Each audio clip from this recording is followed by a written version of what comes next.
Tosubwe ekiddako ku AC Media UG.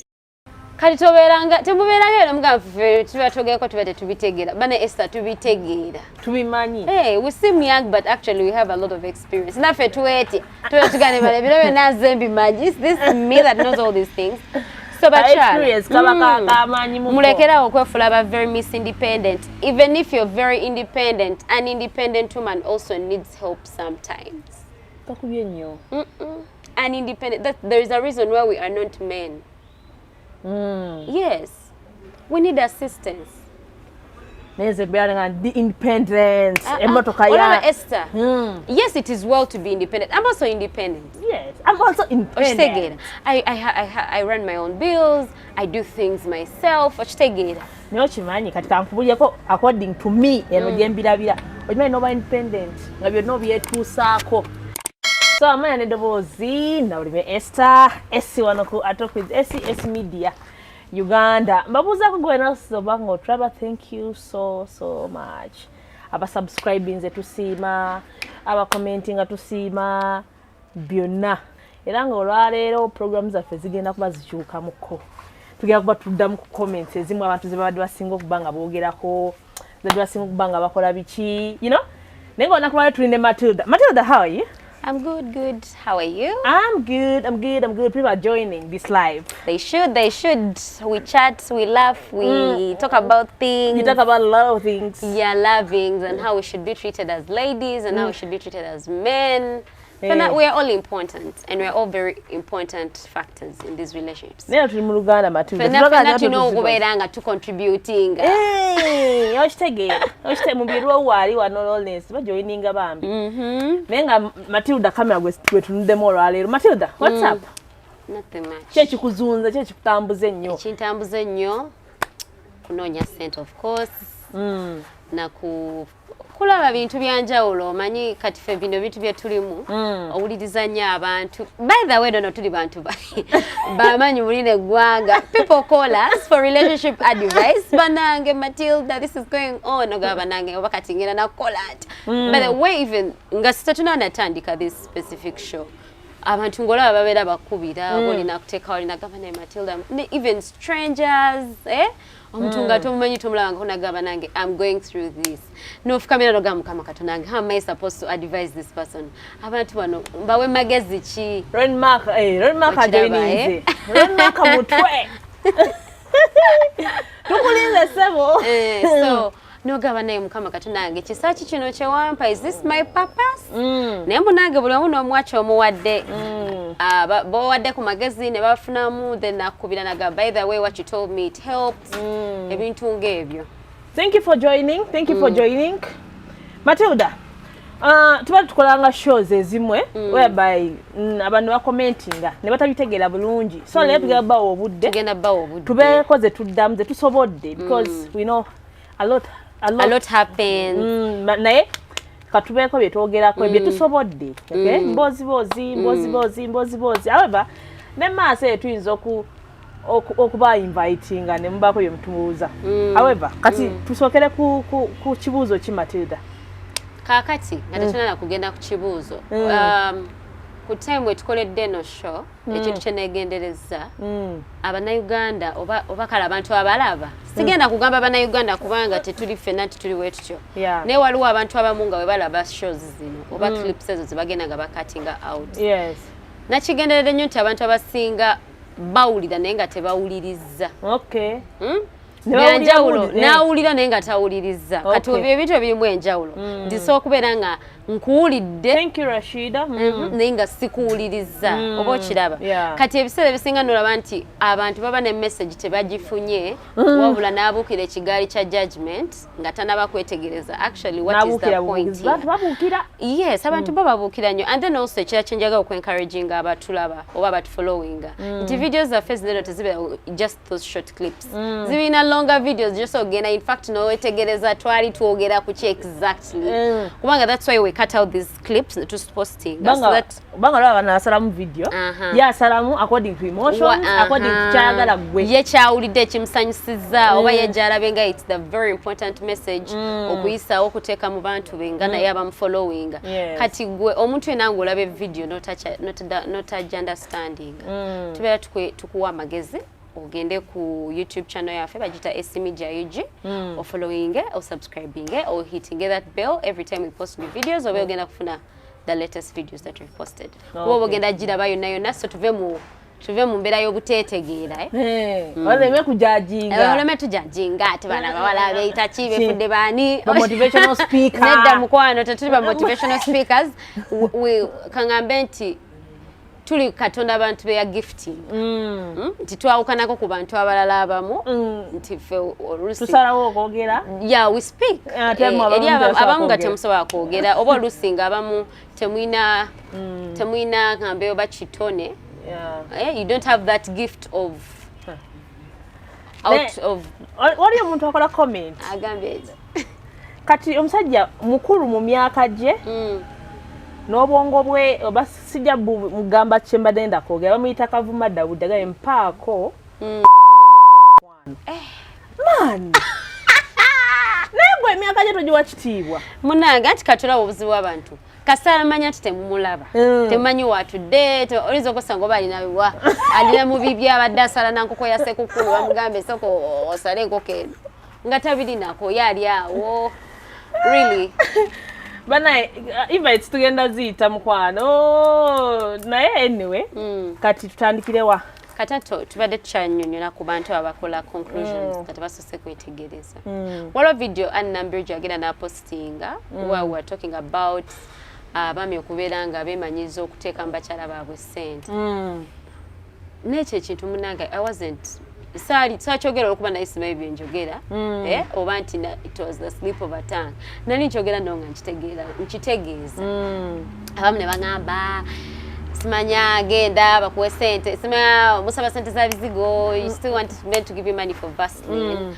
no that's not what I meant okiraba abamu batulaba neno balowooza tetulina mirimu tetukola banange tukola no that's why we do these shows on specific days we don't run them every day because we have other things that we are doing tubera busy ate munange nange mutulaba era temuwulira konti Coca-Cola is sponsoring us over MTN all the money that we put in these things we look for it bakwano tukolera ddala ate abasajja sibe bazituwa abami bafendo nabo babeereyo nabo batulaba bulabi waawo nakugamba oh my goodness I saw you here okitegeera kati bakwano temulowooza nti n'okujja waneeni tetulina byakola tubirina bingi Esther.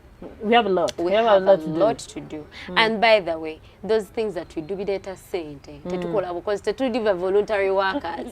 Tukola batusasula tukeera ku Monday ne twambala obukondo ne tufollow. So you're here, you want to make clear until what the tulina byakola ne tukolera ddala. Yes, I want to make it clear bambi.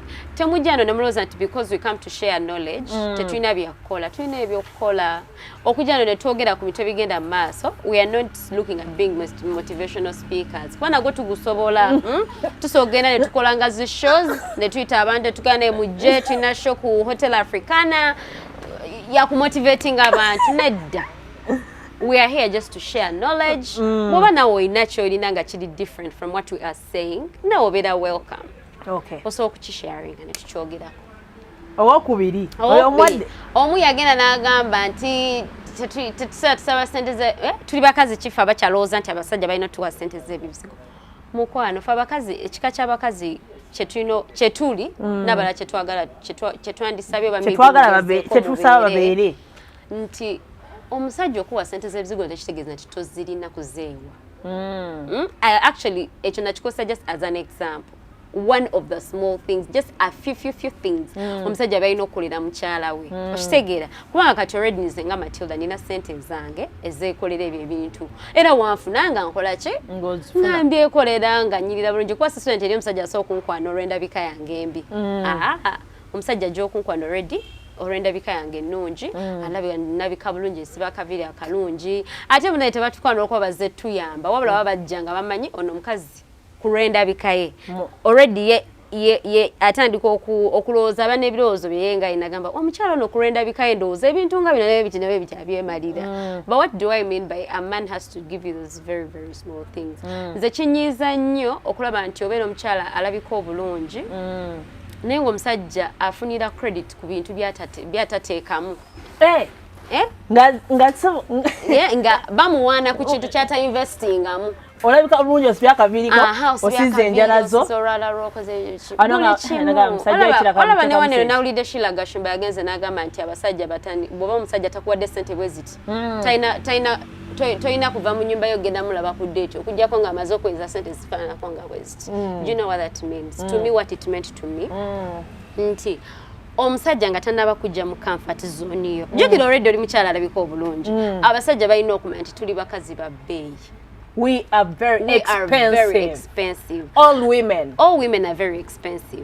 Kati wobeera ng'oli mwana muwala waliwo omwana omuwala yagenze n'agamba mbu mmwe mukyasaba ne ssente z'ebizigo batika nga mwana muwala munange nno nga yakyogera nze njagala mugambe olaba omwana omuwala ng'olioyo nga tebakuwa olina omanya nti you have a problem. You have a very big problem. Olina omanya nti olina okukubaako kye weekolera ggwe nga ggwe.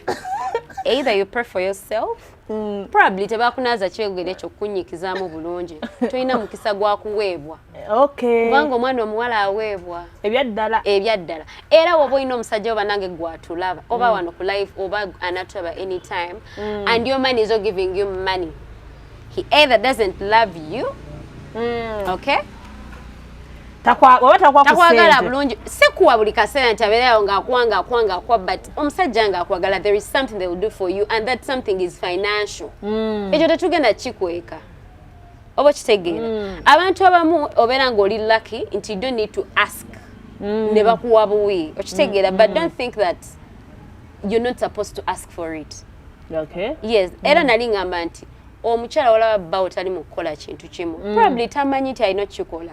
Some men need to be told. So ng'olina okumugamba omugambe you know what neetaaga okola ki okuweebwayo ekintu nga weekiti olwokuba nti nakosa example ya kizigo oba kiviiri kyekyo kyeweesiba ku mutwe naye nga all those things are very important.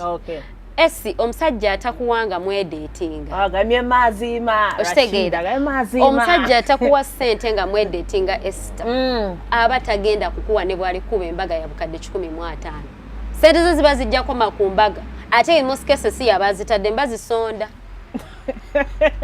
you get what I mean aba yataddemu nga like 40 or 30% of that wedding naye nga ziri the remaining percentage ababayambeko okusonda nawe kenyini omuwala family yo bomanyi contribution gye yaleeta omusajja abeera alina okukulabirira mukulabirira temukuli mukunaaza kuba abasajja tebanaaza tebatwoleza ngoye tebatufumbira mmere.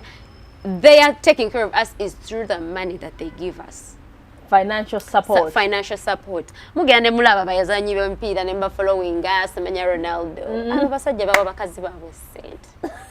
Owulya Esther.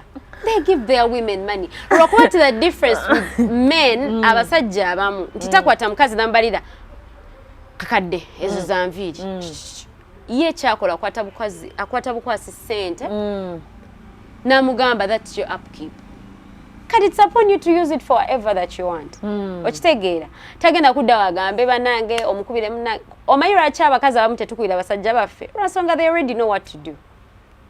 They know we need money.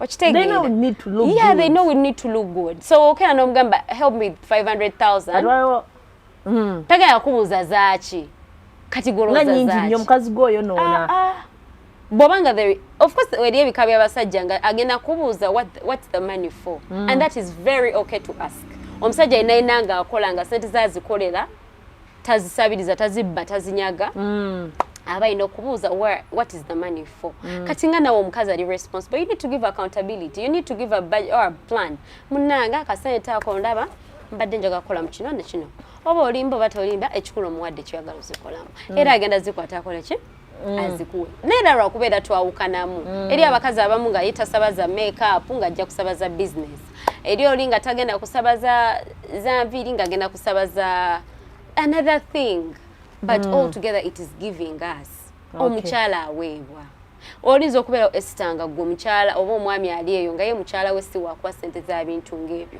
naye nga ye ekizibu kye kyate kya mmotoka nga wamusanga yeevuga abakazi abeevuga tebakwana nga abakazi bateevuga abatambuza ebigere banjawulo. Yes, they vibe us totally differently. Omukazi yeevuga oba otandika omukwana ulire phone call ebera hey how are you I'm okay. Olero ogenzeeko wante munnange mbadde njaga genda kukyayako ku esa kale kankutereko ku z'amafuta. Eri yateza okweza ssente z'amafuta emitwalo ebiri. Nga musajja kwana si kyaliwo. Aziba mitwalo 10 n'okudda waggulu. Kale 5. Okitegeera. Katate nga bakasipasi yo 5 kale. Oba omufuna. Nagamba okay. Boyfriend we kenyinyi nga kimenya I have my girlfriend she drives. Be wise now. How are you sir? Okitegeera. Your boyfriend knows my girlfriend drives a car. What car is it? Is it a Volkswagen? Is it a BMW? Is it a Prado? Is it a Vitz? Kubanga ze tuvuga kati. Kakati Esther, woba uli oyagala kuvuga matuko oyagala kuvuga Vitz? Oba yavuga ki? Ebyango bimanya nti. Era kakati right now, bwebanga ovuga emmotoka. Nze banange mbaga sinatandika kwevuga. Naye emmotoka gye njagala okwevuga nayo.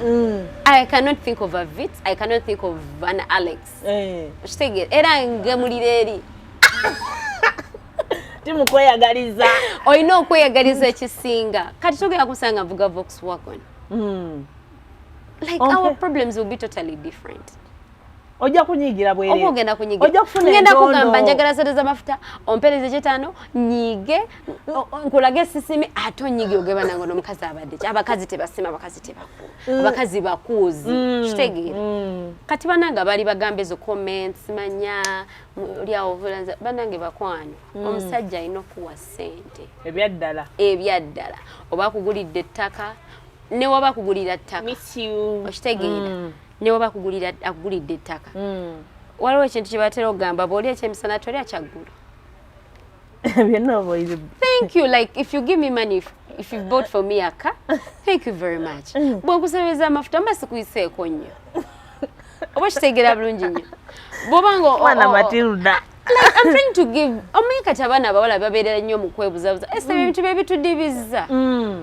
Tudibye no. Tudibidde ddala. Tudibye twebuzabuza nnyo. Tudibye ddala. Oyagala ekintu toyogera oluva omusajja bakukuta omwendako olw'okuba ng'osaba obuntu obutono. Gwe kenyini bw'obadde so omugamba naye nga gw'owulira okubumusaba ogenda baweetadde wansi.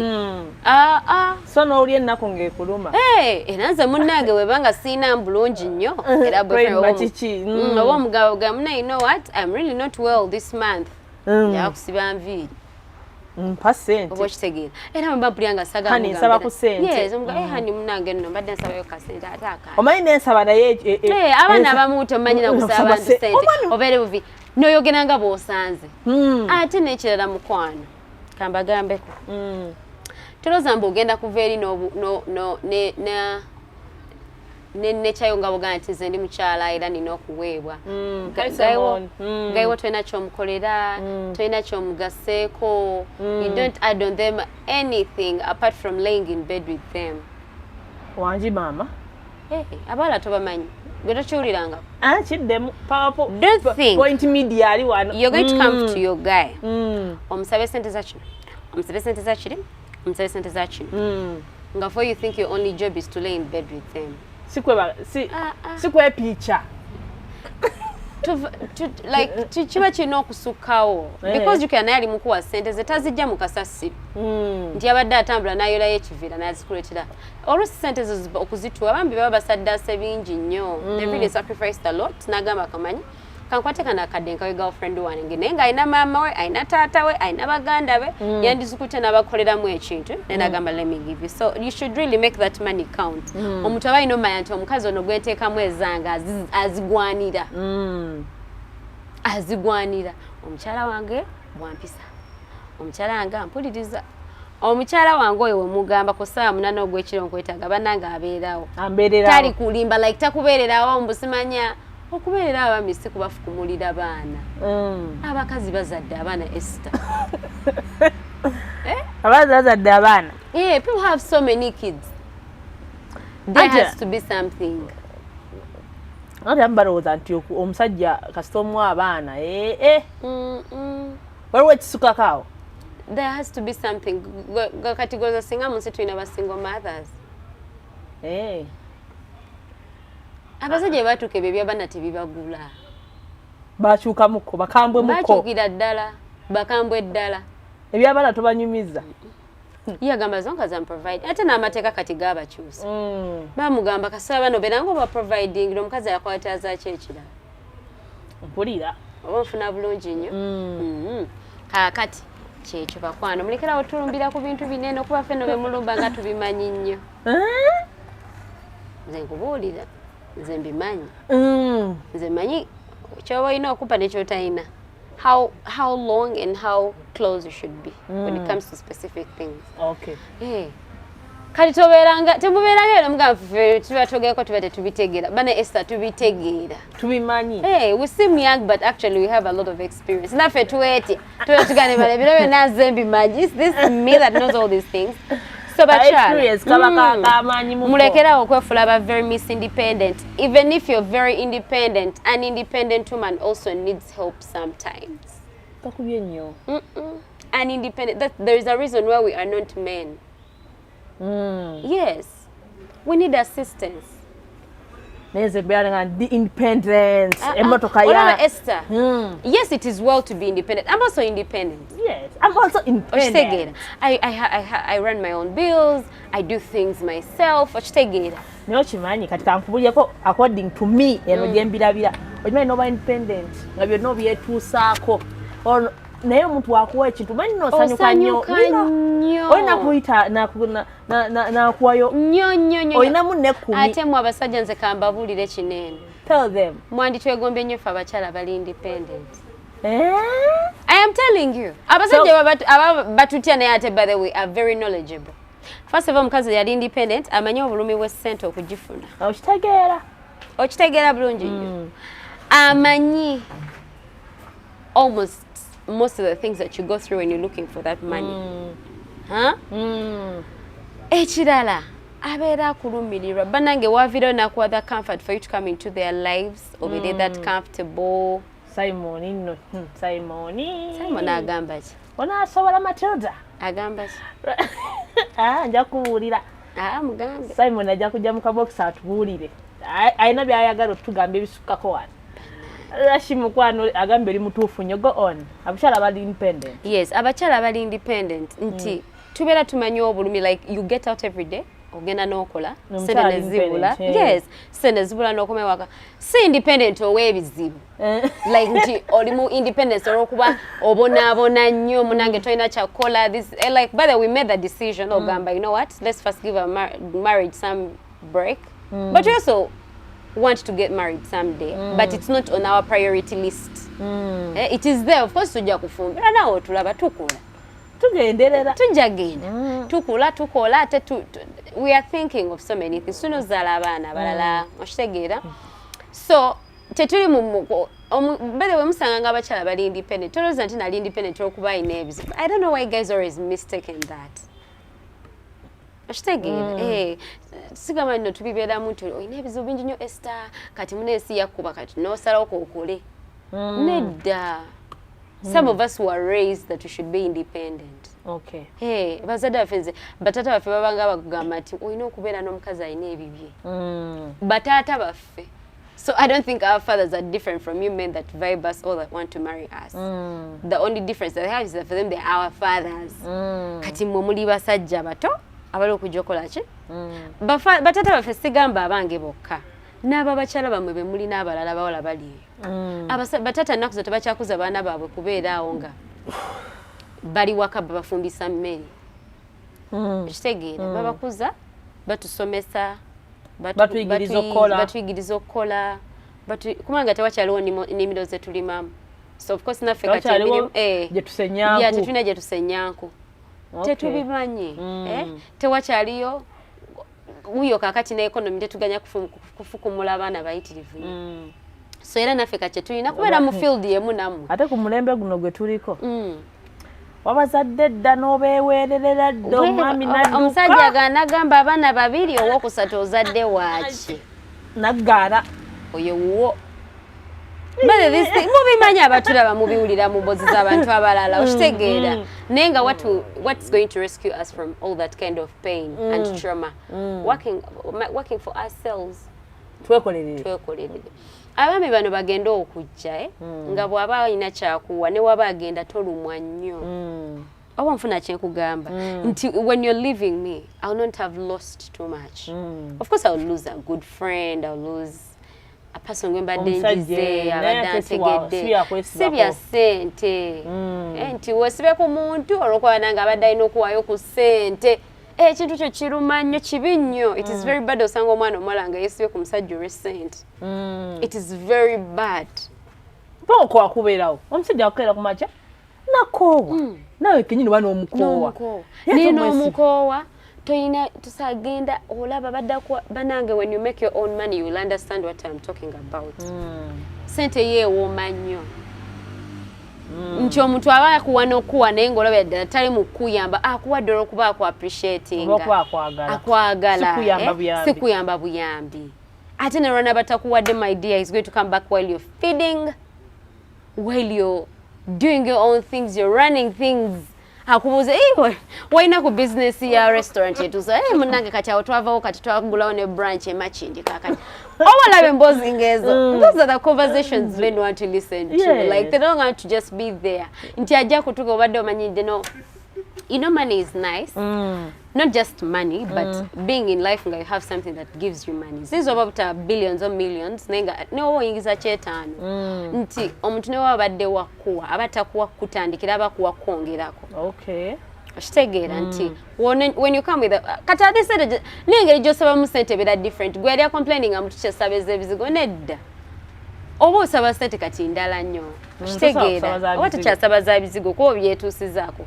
oba ogenda kujja hi munange mbadde neetagayo bukadde 10 nti bwaki you know my restaurant mbadde nina ebyuma byenjagala bali bimpeereza kuva I don't know which country jobo yagadde oba the UK China mbadde nebyuma eva China bagala binteerako naye obuzibu capital oba n'olugezigezi lungi nnyo okitegeera Matilda takyafugika nze kankubuulire nfugika nno omwami wange tirina banange he knows akimanyi nfugika nnyo nnyo naye aba social media tebagaye tofugika baba balowooza sifugika oba kitegeera tolina musaayi baba balowooza tetulina musaayi oba balowooza tetulina abasajja ama omwami wange nkutumiddeko yenna gy'oli ate osesi kirungi omwami olina omutumira omwami wange mutumiddeko I love you so much so kati bannange bakwano omukyala alina okuweebwa Esther omukyala alina omukyala olina okuweebwa bw'obanga olina omusajja mu bulamu bwo teyeetaaga kumala kufuuka bbawe yakuwasa mbaga okuwa era baba takuwadde nga mudeetinga that's a red flag mu bufumbo tagenda kuwa era mu bufumbo ajja kugamba naguze emmere naguze ne rent oba namusese mbadde mukyapangisa omanja ki ate ng'omusajja yenna ali responsible ng'amanyi kye bategeeza okulabirira ewaka takoma ku baana na mmere naawe nnyini kubazaala oba naawe anaatera okubazaala oba ina because you are a vessel of all the things that are about to come here the vessel has to look nice kakati nze mbere vessel y'abaana kyokka nze vessel y'abaana ndi wali ntunula butunuzi olinga akatulume mbalira oba nga ndabika bulungi banange kinyuma nnyo mwe abeebuzaabuza musimanya ate twagala mwe ssente y'omusajja ewooma awo nabayo nga bawuza mbusimanyawo olaba amaanyi bundi gateekamu ng'abuuza ssente y'omusajja ewo kugamba mazima ne waba kuwadde mitwalo egyo ku bukadde 10 bw'olina n'akuwa mitwalo egyo osanyuka nnyo kuba omusajja tateeka mu mukazi ssente gw'atayagala a man doesn't invest money in a woman he doesn't love era wabadde takwagala bw'aba azikutaddeko manya he's wanting to use you era ebiseera ebisinga bw'amala okuzikuteekamu nakosa byagala ng'abula abatulaba batisobola okunjulira ng'abula gwe tumulaba slay queens ng'abadde n'abasajja nga 10 mu mwaka gumu oba onfuna and they will disappear they get what they want They get lost. They'll get lost. Okay. Yes. Kati obeera ng'oli mwana muwala ng'olina omusajja oyo gw'oli naye. Takuwa kyokka gwe omuwa ebibyo. Bambi ddi agoba. Misinde? Bw'aba takwamanya alina gwawa. Okay. Brian, nibi? Omusajja aba takuwa ssente. Bane gwe mbuziza abadde Brian musajja. Ne Kasirye. Ne Kasirye wali wano. Ne Kasirye na gwawa ku ssente kweli. Ayinza oba nga tamulina. Owe kiraba, If he doesn't give you money, there is someone else who's giving it to. Okay. Ate nga nnyingi nnyo gole no what that means ndi mukazi wanjawulo saba ssente. Saba ssente. Bw'aba teyeetuma. Bw'aba ng'olina yeetuma, thank God. Ogaye Mukama nkwebaza omusajja ono gwe wampa yeetuma. Okay. Talinda kumusaba. Naye ate yajjukira ne yeetuma, teyeetuma everything. Era wabayo ebimu ng'olina omugamba. Tagenda kwetuma the challenges you're having in your business nga you need his assistance. Tagenda kwetuma other things that maybe you have health issues and you need to be assisted also. Men's money is not to make us rich, it is to assist us. Aba muli omulowooza abasajja balina bbawa ssente mugaggawale. Si bwe ngana zirimu ekintu. Nedda. Ezo ssente tezigaggawaza. Just ku-assistinga. Nti I have this that I'm running. Nti oba ndi kati nganze Matilda nkola. Nti you want to start up a business at a side. Togenda kumala running a business, ate bw'okola kino, ate bw'okola kiri, ate bw'okola kiri. So if I have my partner and I can tell him, you know what, I need this amount of money to do this, and he can give it to me, I'm not being a beggar. I'm simply being a businesswoman that wants to invest. Okay. So if you're giving me, in fact, I think my boyfriend is actually very proud of me. Don't you think? Nene wabatali proud, zasifaayo. Okay. Abali proud bajja kujja. Ndi muwala muto. Owabuuziza Mukasi lwaki oleese Matilda okukomerera boy child ng'oli awo.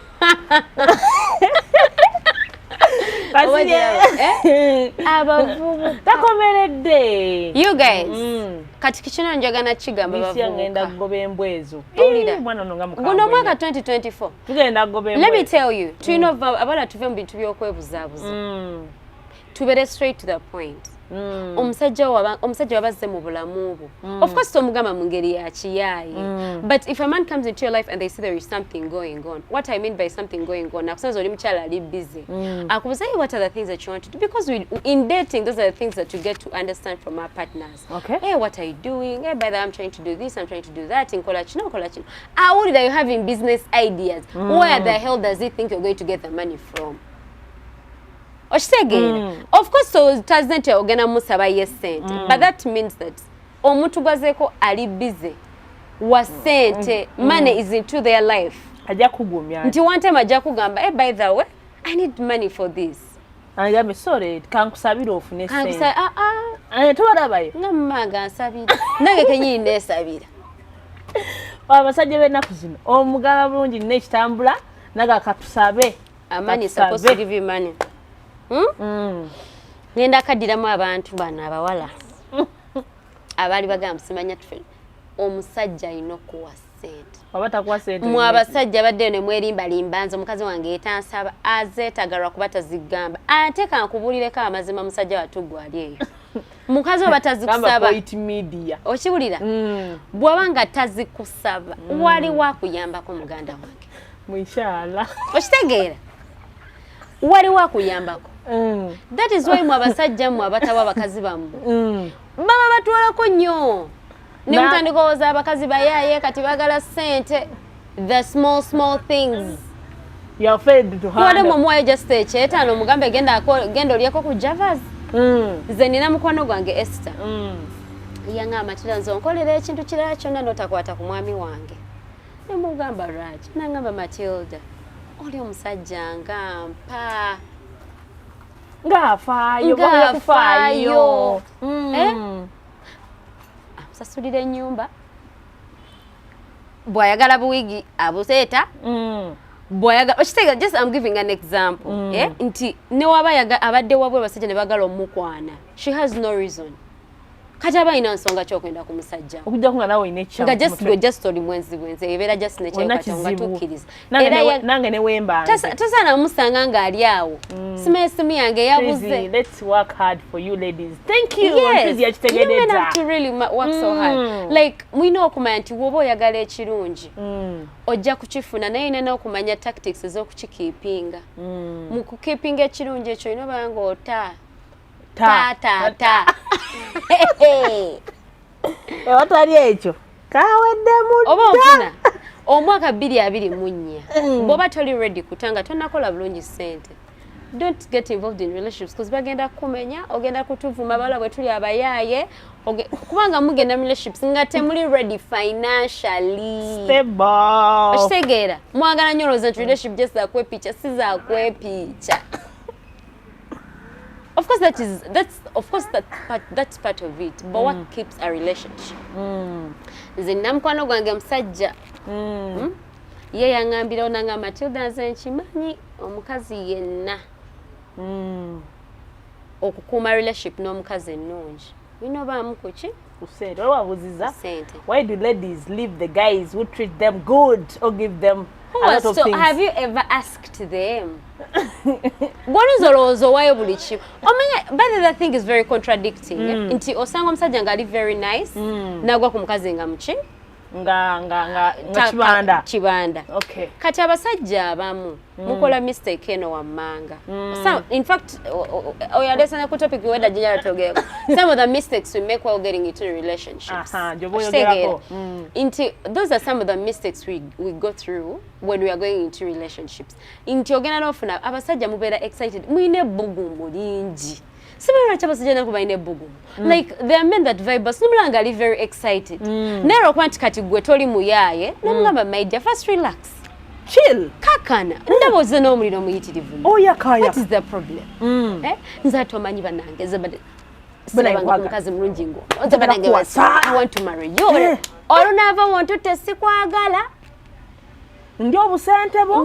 Like you guys, bina bitu byanjogerako. I'm talking about someone that has already gotten a partner ngali sure abeyagala. Okitegera abasajja mu mukola mistakes mugenda ne mbeera n'abawala nga tebabaliiko.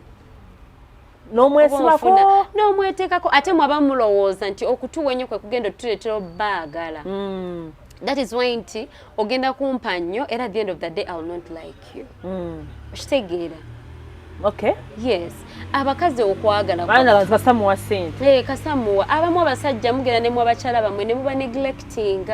Noga kasamuwa. Taina chamanja. That's not all that we need. Ezo sente nga bwe nkugambye nti sente zammwe tezitugaggawaza. Just zituyambako. Okay. Okitegeera fa bakola. Abakola ku sente zaffe. Abakola ku zaffe. Nti just zituyambako.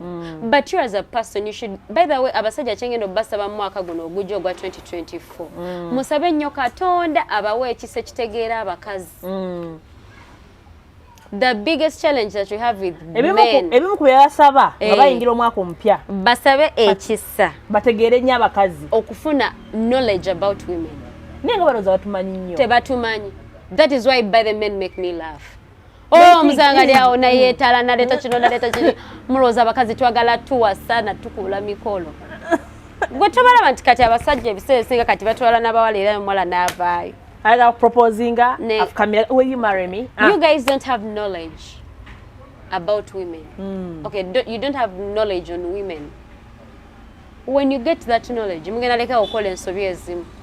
Ojja kumanya omukazi akwagala n'atakwagala when you get knowledge about women. Kati Matilda bichi batamanyi. Ebintu nga bitaano byokka nga tebabimanyi nga tebefula babimanyi. No, anti kati abasajja gende balowooza nti abakazi twagala nnyo ssente.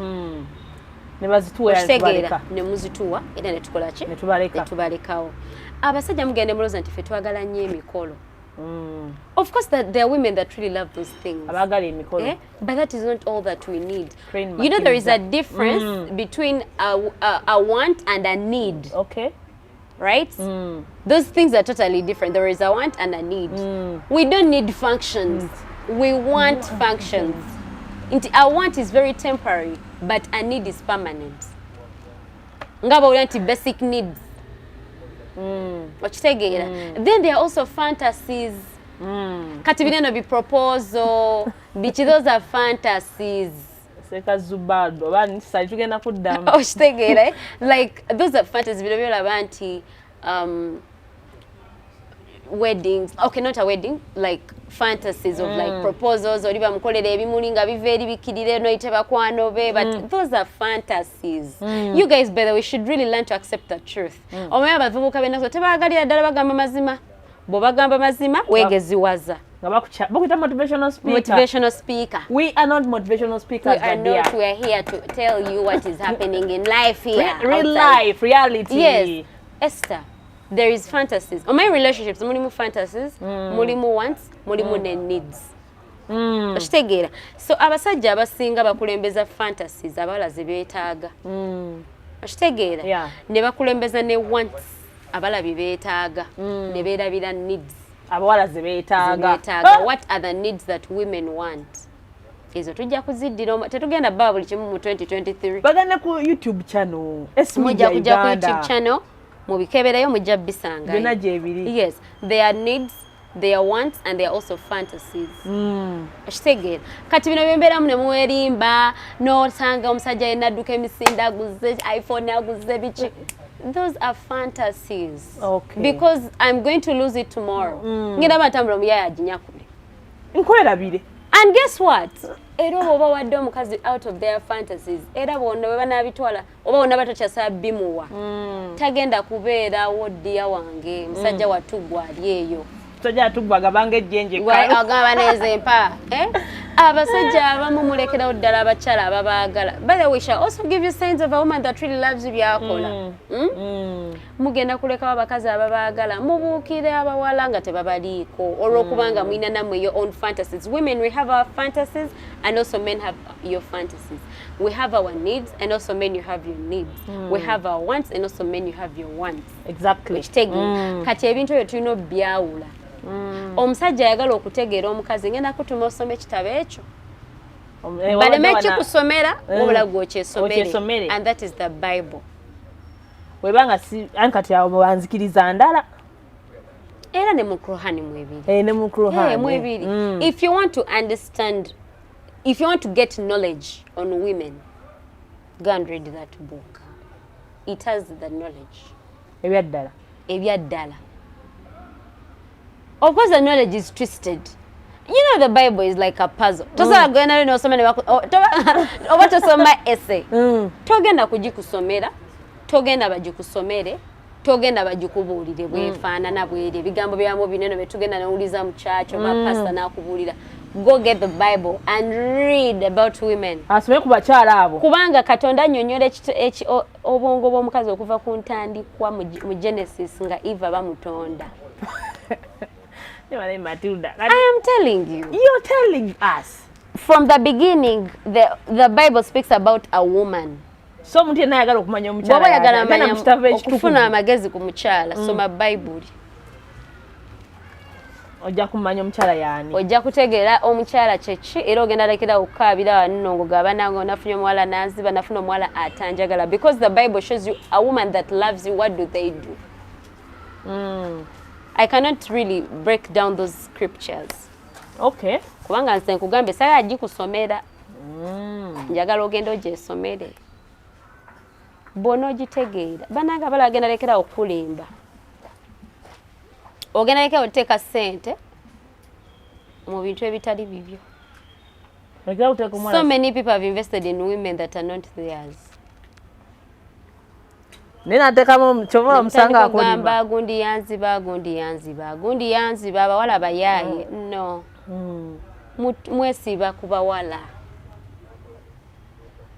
Batwesiba ko nnyo. Okitegeera. So you guys should really abawala bakuzi nnyo. Never nice bakuzi. Sekasali. Soko ononyereza magezi. Not only the Bible, by the way. You can also look into other things. Look into people's experiences. Muyigoowuliriza stories z'abantu. Mulemeziwulira buwulizi. Oba muziwulirize. Muzitegeere. We learn a lot from people's experiences. Naye olumu abantu bajja batunyumiza experiences zaabwe ate ne tubasekerera busekerezi. Ne tuzinga emikono. N'ogamba tebisaako ntuukako. Laba nno nze nga bintuukako bitya nze Mwoyo Mutukuvu mu mirembe Mariya. listen to people's experiences, learn from them. Okitegedde bw'oba olina kyaliwo kyeyayiseemu nga gwe tonnaba kukiyitamu kiyigiremu ante bakwano obanga okoze mistake bw'obanga okoze mistake bw'obanga okoze mistake mu relationship gezaako nnyo olaba nti togiddamu because wogiddamu you become a fool. A person that doesn't learn from a mistake becomes a fool. And a person that keeps on repeating what they keep on doing and they keep saying, never decimen you're becoming a fool. Every time you do the same thing, the same mistake over and over again, you're a fool. Katujamu mwagamba mbo yakola ensobi katuga oyo gayi musiru. Mulwokola ensobi nojjamu ng'ogiddamu wali ofunyeko ku mwana n'omukolera buli kimu nga mwakadde tinga emyezi nga 6 n'akunyaga mu gw'omusanvu n'ofuna ne Matilda n'omukolera n'ofuna esi waabwe bagamba naye gayi gwe kiki tewayiga kati kweno time ffe tuli very lucky nti abaayiiya baleeta technology ne bakola social media nti tusinziira yonna gye tuli we share different things. We don't have the best knowledge but tugezaako okusharinga ku bitono bye tukola ki bye tulinawo bye byetumanyiwo tukozesa nnyo ebyo ebintu bye tuwulira mu bantu abalala okuyiga tuleme kwefuula nti ffe ate tumanyi nnyo kuba naffe tetumanyi nnyo naffe bye tubagamba singa nti twabiyitamu tubiwulidde mu bantu abakola ki ab'enjawulo bezze nga batubiitinga n'oyogera n'omuntu n'akunyumiza ebintu bye abalala obadde otambula obadde olina ku radio n'owuliriza okitegeera njagalayo omuntu wano asabe request twogeremu tugarewo. So that is the kind of thing we are trying to talk about Essie. So guno omwaka abaami baffe nga tetunabaguggala tusaba mugende mu 24 nga tusabye Katonda ekituwa amagezi ku bakyala kubanga mugenda kola ensobi nnyingi nnyo. Divorce tezigenda kuggwawo, okumenyebwa emitima tekujja kuggwawo nga tetuyize omukyala yani. Bonna omanya who a woman is and what a woman wants, needs and obi differentiating. Ojalekerawo okugwa mbizibu n'abakyala bajalekerawo okubba kubanga omukyala akwagala ojja osobola okukola ki omutegeera. When I'm looking for a partner, what am I looking for? Onoonya muntu kikaaki kitegeera.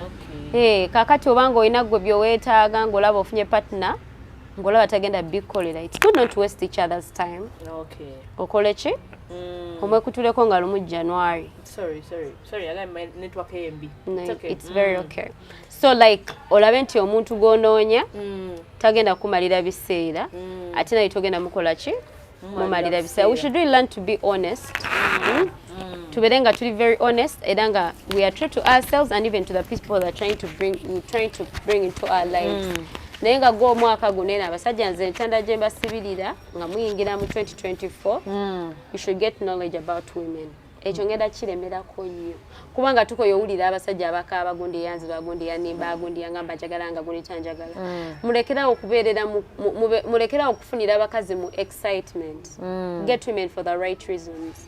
Mulekerawo okufunira abakazi kuba nange mpulira gye gino emyaka gye nina okuwasa emyaka egyo gikulimba because time runs very fast. Guno omwaka ani yali amanyi by now twandibadde tugumazeeko. So wenodda mu bintu by'okubala obudde kati bw'otuuseemu owasa omuntu ogenda kutomera. Okitegeera. And then I think when you're making a very big mistake, so you're judging a lot of mujudginga nnyo ekitabo nga temunaba kibikula munda bwe kifaanana. Some men mufuna bala n'omulaba alaba n'oyo ali atya naye nga mukwano tunamuwuliza bimuvaamu. Oluusi abantu twogera nnyo ebintu bye tutakola. Okitegeera. Kati okutegeera omuntu olina omala okubeerako naye seewaka nti oba omuleete waka obeere naye but olina okubeera naye okumala ebbanga. You need to date. The other day nadde ndaba omwami emu ng'agamba one of the reasons why there are so many divorces in young couples it's because we don't take time to date people and that is very very true. Oba kiraba abasajja temukyatwala budde ku dating abakazi. Abuchaze agambye entanda ya butakwana bakazi beyiya simanya abuchaze gwe manyi omulala Ekyalimbo mukazi yeeyiya yabeera atya? Yabyogedde yalizo ajja naye mutunyunyonyola. Yeganda gyasibirira abasajja banne. Yes, so Esther still talking about something nti waliwo omukyadde agamba nti why there are so many divorces. Nti ezo divorces Kawalia Isaac case na yazze. Thank you. Okitegeera nti abaami they are not taking time to date us or excitement. Simanyi kireta excitement eyo oba mbaga ze tulaba ku TV oba posts abantu zibakola ku social media nola oli bamukoledde embaga ya buwumbi bikino bere excited nga nawe ate sente ozina nogamba I need to do these things. You guys should really take time to date us because when you're dating someone for some time you get to learn them. Mobo obudde waliwo time ogenda okujja ng'oli mwavu partner wanakugumikiriza kyenkanawa. Waliwo time ogenda ku breaking down emotionally through the things that you go through oba ku mirimu gyo oba okuva mbazaddewo oba from your friends family members. I don't know. Okay. Yeah. Point Media, how are you? I'm good, how are you? Oh, you're doing well. Obulamu bugamba ki? Kale naye gye baliko. Matilda lwaki atwonoonera abakazi? Sina mukazi gwe nnyonoona mukwano. Point Media. Kati ate banaamala okuwulira nti we tuba tetubawadde batuleka ate banaddamu okutwagala. Nedda sigamba kino tetubagamba kino bagende. Kyenjagala okiralifayingemu kiri bwe kiti nti ebiseera ebisinga abakazi bwe babeeramu n'akasente ekisooka tebafugika ate kabaleetera okwepanka. Ekyo simanyi oba nekyayaabwe nti bwabeeramu ne ssente ze yeesanga nga teyeeguya nnyo n'ensonga entono agigezza olw'okuba amanyi nti ne bw'oba toliiwo ajja beerawo. Nze bwe ndowooza nti omukazi oba twandizeeyo eri lwakuba tetukyasobola kudda mabega naye singa kisooka twandizeeyo eri ku nkola engadde omukazi tabeeramu nakasente. Ate kati tunaabayamba mukyabaami olwedde ne waaba ayina era ngenda mumuwa era jjagala mumuwe kakati lwaki taddayo eri emabega nga tabaamu nakasente ng'alina kubeera waka kufumba kulera baana asobole okufugika. Okyogerako kyo kimatilda. Anti kakati nze ekyo kyenkyogerako but ali very right nti ebiseera ebisinga abakyala bwe tufunamu ku ssente tutabuka oba okiraba naye era ebiseera ebisinga okutabuka kwa fooko kudipendinga ku events ezibadde nga zibeerawo before we get that money. Okitegeera nti eri abasajja abamu nga bw'oba obadde mukazi ng'obadde tolina ekyo tubadde nga tujja tukyogerako wano ne ku S Media nti ebiseera ebimu nti omwami walaba mukyala we nga talina abeera ddala n'empisa embi. Okiraba olw'okuba amanyi tosobola kukola kintu kimu tosobola kukola kino tosobola kukola kiri n'afuukira ddala ensolo oba okitegeera. Kati abakyala ebiseera ebisinga akireeta out of revenge. Musajja gwe bwe nalinga sina wakolanga booti naye nga nakyo si kituufu kye bakola si kirungi kye bakola era nga nabo with time bajja bagenda batereza kubanga that's why we come up with such shows abantu okuba okugezaako batraininga oba obadde ng'ofunye ssente ng'oli mukyala olina kwekwata otya. All these are the things that tuyiga bwiza okola ki obikola nti omukyala omu oluusi aba tamanyi ssente bwewuliki kajjukira mu butonde bwaffe it's not nature abakazi obeerawo ng'okola ng'olina ssente ki yingi nnyo. Kati ebiseera ebimu abakyala mu aba badde takolangako n'atandika okukola n'afuna ssente beba abakyala abatabuka naye nga kizibu osanga ate omukyala gw'osanze ng'akola ne mwefuna nga obadde okimanyi nkola mbadde ne bizinesi yange gundi oba mbadde nkola waneeno mmanyi we bayingiza ssente ne bazifulumya okutuuka ate ne mbeera mu relationship n'akutabukako. Ekyo kiva nnyo mu bakyala ng'abadde takolangako abadde waka abadde housewife dakiika emu bbiri n'omutera w'edduuka oba dakiika emu bbiri n'afuna omulimu n'atandika okukola n'abuuka nagamba nange bw'oba n'essente bw'oti bw'obeera I can even do this I can even do that.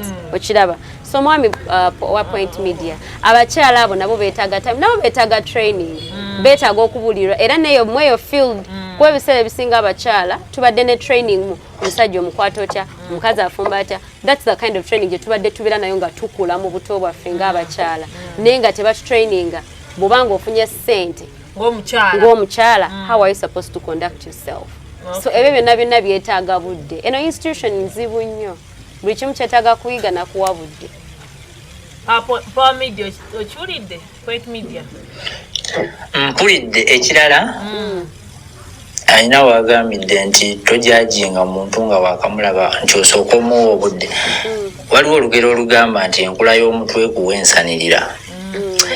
Ebiseera ebisinga abakazi bano omulaba appearance ye n'akufaananira ng'omuyaaye. Kati Matilda nga teyennyonnyoddeeko nnyo fe abali ku intaneti tasobola kutumatiza nti ayagala nnyo okumuwa. Kubanga waba ayogera wano alaga n'omukazi oba tomuwadde kati fe abali wano oba omusanze nga oba wasazeemu kakiripu keno nga kaddakika ng'emu n'owulira buwulizi byanyumya olyenza oga ana n'omuwala muyaaye.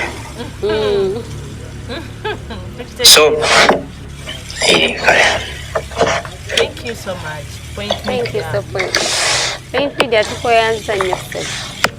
Webale n'emirimu egyo gyonna gy'okola. Sweet Huggy, how are you? Thank you so much. Kawaya Isaac Case naye abaddeko nagamba thank you for the program. Kansala baba naye kyekimu kyayogedde. Thank you guys for appreciating. Sweet Huggy, how are you? I'm okay. How are you? We are doing well. Twine Matilda. Anangi. Wanji. Network emusumbwa Sweet Huggy. Aggie. Guys. Matilda. Nje. Nga network aweterere ya Sweet Huggy. Soko otubuulire tumalirize. Kakati omwami owa Point Media abadde agamba nti no aba omuntu bwandaba waneeno aba agamba Matilda si muwala muyaaye. Of course woba ndaba bulabi ku social media mbasa kublaminga okunjajinga ku judgment joba mfuna sisobola kujajinga de nona kunolu wadde n'okublaminga. Network wanji mukwano. Network bande nsumbyemu konsaba kunsonyiwa. No, it's okay. Ekisooka mwebale nnyo okuyigiriza Amina mukwano. abakyala abaami fena tuyiga okuyiga kwa buli lunaku. Thank you so much. You're welcome. Ekyokubiri ndowooza tetwandijajinze bantu by seeing them on faces, by seeing them driving their car, by seeing them okitegeera bagamba the more you become close to someone, the more you get to know this person. Yes. Nti omuntu akulaba n'akujajingirawo and of which is bad. Otegeera omuntu ono omwana omuwala kyabadde ayogera nti mutuwe time ey'okutudatinga, is it? Yeah. Like, yes. Omuntu buli womuwa time you get to know this person. Omuntu buli womuwa time omanya byayagala, omuntu buli womuwa time omanya byatayagala and all that. Ekyokubiri oba ekyokusatu ndowooza okuyiga still kwa buli lunaku fena tuyiga ate tuyigira mu nsobi sometimes. Nyinza okuba nkola ekintu nga ndowooza kituufu but at the end of the day ngenda osanga nga ndi mu nsobi mwenzannyira. What else? Kyensobola okuzaako I think ekirala abantu balekeraawo kino kiri sides zombi tulekeraawo okukwata abantu ne tuba mixinga. Nze byenjagala Esther si byoyagala. Nje nakulira Esther si gye wakulira you get. So twalaba omuntu bino byebagamba abawala abalungi tebafumbirwa never. Ekyo kyekijjirako n'okujajinga omuntu nga tonamutegeera kyefaananyiriza n'okujajinga omuntu but bw'oba wasangayo omuwala nga si mufumbo buli mukyala alina waali nga nzize sayidi y'abakyala buli mukyala bwona waali tewali mukyala aza okugamba mbu nze saagala bufumbo no aba ne reasons ze but buli mukyala obufumbo akola ki abwetaaga tebakulimba though buli omu waali nga si mufumbo alina ensonga lwaki. People should stop judging others. Yes. Yeah, it is very bad. It is very bad. Attendance personally nchifunyemu obuzibu bungi bunene nnyo. Nti omuntu akusangana ng'olabika bulungi banaye tosobola kubawo nga toyina musajja naye nga toyina. You have your reasons why toyina. Yeah. Yes, obeera ne reasons lwaki toyina. Abasajja kirala, abakyala nabo kirala. Buli omu alina ekikye but abantu tetuba mixinga. Yes, kubanga tetubamanyi sometimes tetukwata ate esitaano mixinga naye bona beebamu no that is bad. Abantu si beebamu.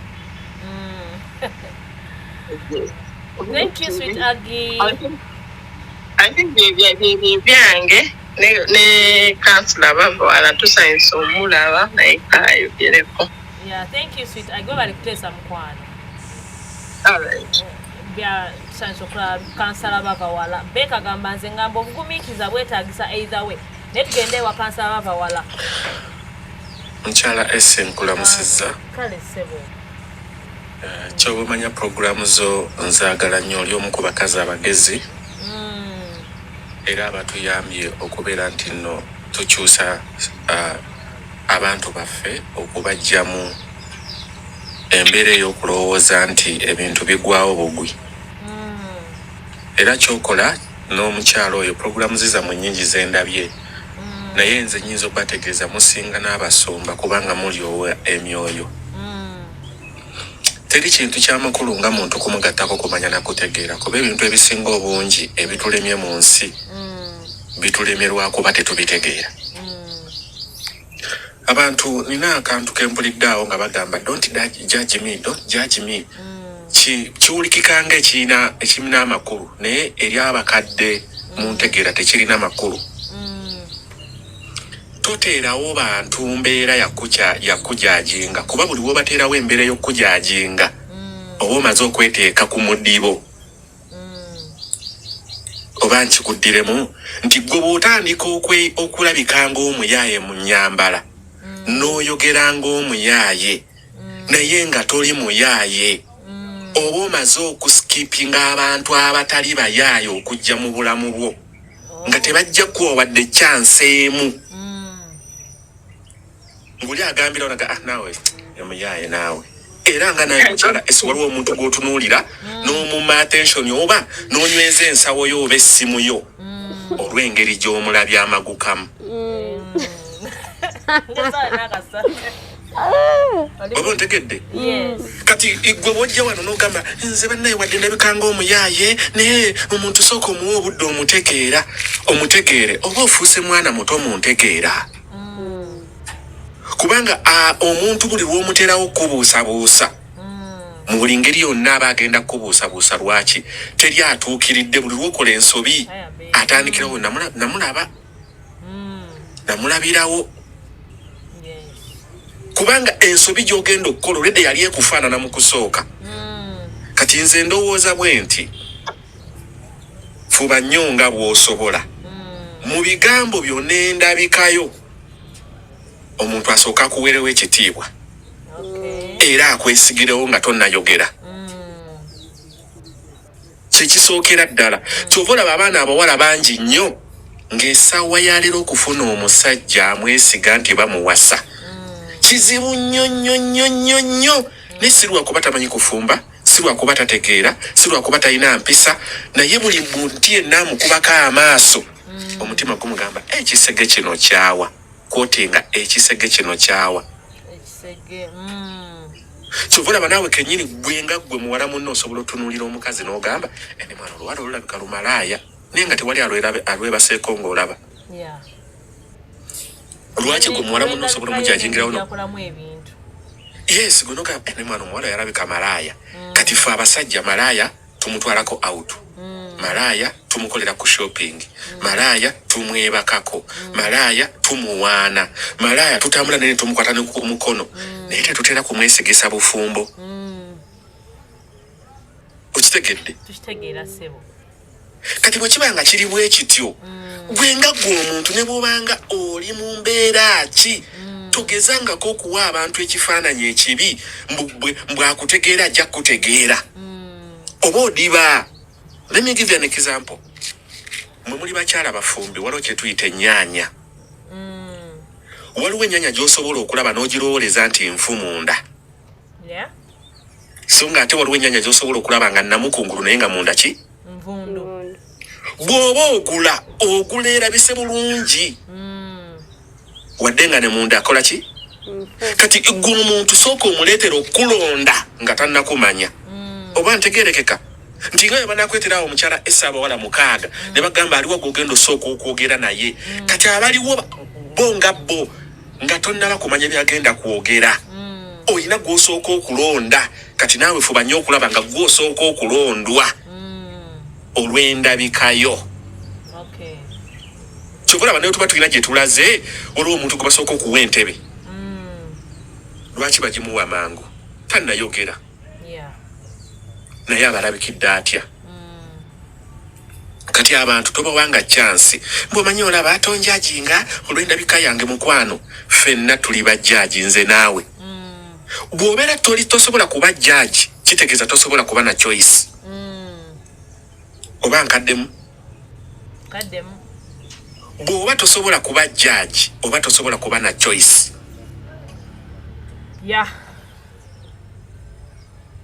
Omuntu yenna ku nsi kuno gw'olaba ng'alina choice abeera jjaji. That's why agamba kabudresi buno obubiri kantwale akabbulu aba amaze okubujjajinga. Yes.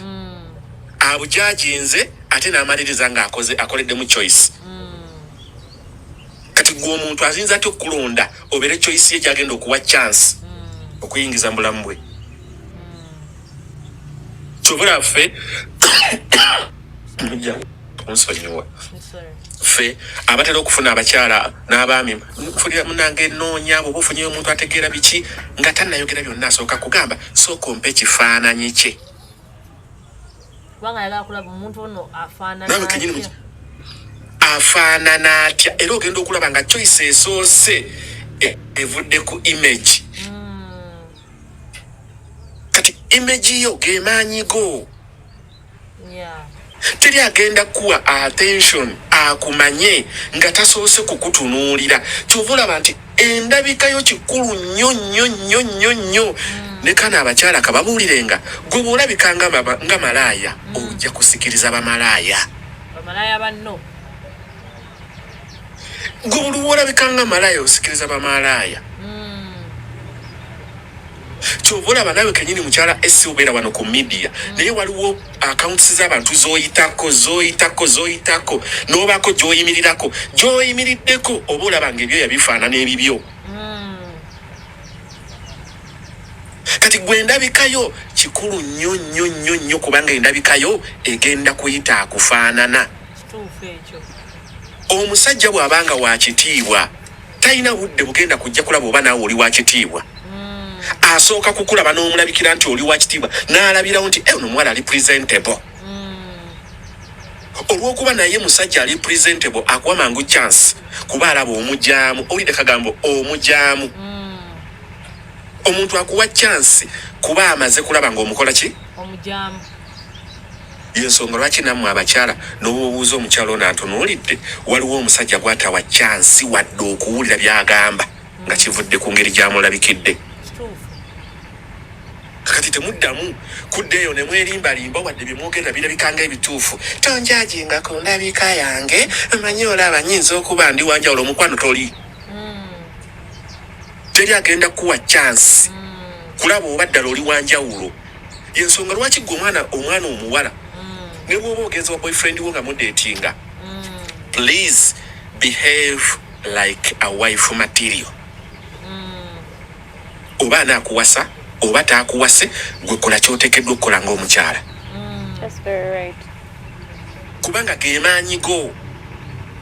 Bwe bw'ojjako ekyo ky'oli oba oyingira mu badiba lwaki ekyo kye wakolera oli n'atasiima ate mazima gemaanyi go kuba n'agenda okusiimako ate kyali kusiimako. Kuba kati nze mbeera wano abawala nze bannaye sikyayinza kugenda wa mulenzi mpozi nga maze kujja waffe n'anjoleza mbune muwoleza mbune mugololera mbune nongoosa waka. Kale I cannot. Bw'oba tosobola kukikola then odibye. odibye kubanga lwaki n'omusajja omulala aligamba nti kino ekiwalano teeka okukiwasa bino byennyini byotayagala kukola ye byayagala kubanga bona okola okunoonyereza era mukyala Asso ojja kufunako n'abantu bo bano benda bokyaza abagezi obabuuzi mwe mulowooza biki abasajja bye basinziirako okuwasa nyonta kyejja mu bulamu bwabwe n'agamba nti ne mu butuufu njagala mpase era omusajja awasa ng'omukazi ono gw'abasiza azze kuziba kituli ki kuba teri musajja atawasa ng'aziba kituli lwaki okwegatta akufuna ne bw'aba tannawasa kitegeeza wabanga okwegattako wonna waayagalidde kitegeeza nti omusajja okufuna ekirowoozo ekiwasa wabaawo kyayagala omukazi ono ajje mulamu bwazibe kati ate abasajja bye baagala abakazi bazibe abasinga obungi b'ennaku zino tebayita nabyo kankuwa ekyokulabirako abasajja abasinga obungi bawasa kubaako oyo okwefumbira obaako oyo okulya mu woteeri bawasa kubaako oyo okutegeka ennyumba n'okweyonja agenda okutuukaako nga twena kyokola ng'olina bitundu byakyama byokka ate byabadde ng'afuna ewa Nagundi ng'amukubidde kasimu ne bagenda mu loogi kubanga omusajja agenda otuuka okuwasa ng'akooye obwomu naye obwomu bw'aba akooye tebuba kuba nti ayagala kubeera bubezi na muntu yandibadde ayita brother we naye waliwo byayagala gojje wano ozibe kati gwe olwedde biwandibwa nsonyiwe nkolola nnyo nowadays byandibadde ayagala gwe ozibe tojja nabyo tugenda okumaliriza nga naawe toli waifu material gyali kati kyova olaba nsaba abakyala abali kuno mukimanye nti olutalo okunoonywa omusajja lutalo lwaddala abantu baagala abantu bawasa bantu ba bisaanyizo ebisaanyizo teri muntu awasa muntu nga talina bisaanyizo kyovula n'omukazi asobola okubeera nga mumukwana 12 naye mumwe mubaamu ayina ebisaanyizo kati ekibuuzo gwe ng'omukyala bisaanyizo ki byoteekeddwa okuba nabyo omusajja ajje mu bulamu bwe agambe nti mu butuufu esi wanjawulo era omusajja agenda kusinziira ku ki agambe omuwala ono kamuwa obudde mumutegeere ng'olwedde omulabikidde ng'omuyaayi omuyaayi bamuwa obudde bamutegeere malaya bamuwa obudde bamutegeere kati endabikayo sooka ogikoleko kubanga endabikayo yegenda okuleetera omuntu ogamba nti you know what jangu nkutegeere omuntu osobola kumuwa mukisa kuyingira mu bulamu bw'omutegeere ng'atasaana kuweebwa mukisa ku ntegeera yange yensonga lwaki baba bangi n'ogamba naye bannaye gundi oyo wanjawulo kamuwe chance mu basajja abakukwana mubaamu gwowa chance naye ebiseera ebisinga obungi gwowa chance omala kulaba nga akujjamu